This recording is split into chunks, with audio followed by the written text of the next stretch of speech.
د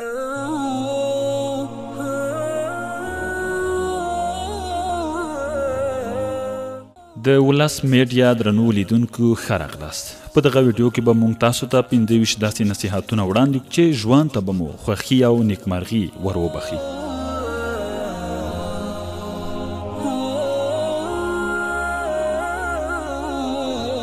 همیشه دې ورځ په لمانځه او سهارنیو اذکارو سره پیلوه. لمونځ، تلاوت او اذکار ډېر کوه، ځکه دا د سینې ته روښنایي وربخي. همیشه لمونځ کوه، ځکه هغه ستا سره قبر ته تلونکي دي. دعا ډېره کوه، هېڅ کله یې مه پرېږده، ځکه همدا د نجات راسۍ ده. تل خوشبینه اوسه، که څه هم د طوفان په غېږ کې یې. کله چې غمونه او پریشانۍ در باندې چاپېره شي، نو لا اله الا الله ډېر وایه. صدقه کوه، ځکه صدقه تر ټولو ښه کار دی، او تر نورو ښه صدقه ښه او نیکه خبره کول دي. اوږدې سجدې کوه، ځکه اوږدې سجدې او له ویرې ډکې سجدې بهتره دي له دنګو دنګو مڼیو څخه.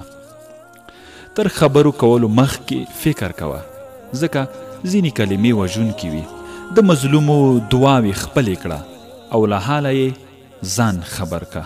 د مجالې او کتاب ویلو مخکې دې قرآن کریم تلاوت کړه. د خپلې کورنۍ د استقامت یو لامل اوسه. خپل نفس ښو کولو ته وهڅوه، ځکه نفس خو تا بدۍ ته هڅوي. د خپلو والدینو رضا تر هر څه مخکې خپله کړه. خپلې زړې جمې فقیرانو ته ورکړه، ځکه ستا زړې جمې هغوی ته نوي دي.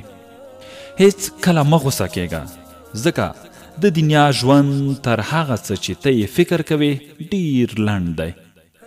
له تا سره همیشه د ځواکمنو ځواکمن او د غنیانو غني الله تعالی عمل دی. هیڅ ویره مه کوه او مه خفه کېږه. هیڅ کله د ګناه کولو لپاره چاته دروازه مه پرانیزه. لمونځ تر هغو ټولو بهتر دی چې له تا سره د ستونزو او مصیبتونو په وخت کې مرسته کوي.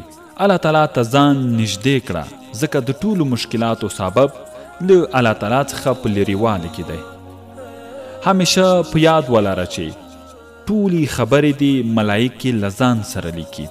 کله چې دې له چا څخه خپل غیبت واورېده، نو هغه ته ووایه له خدایه وویرېږه او غیبت مه کوه.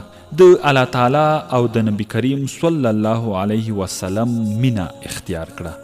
دومره استغفار وایه چې شیطان له ډېره غمه وچوي.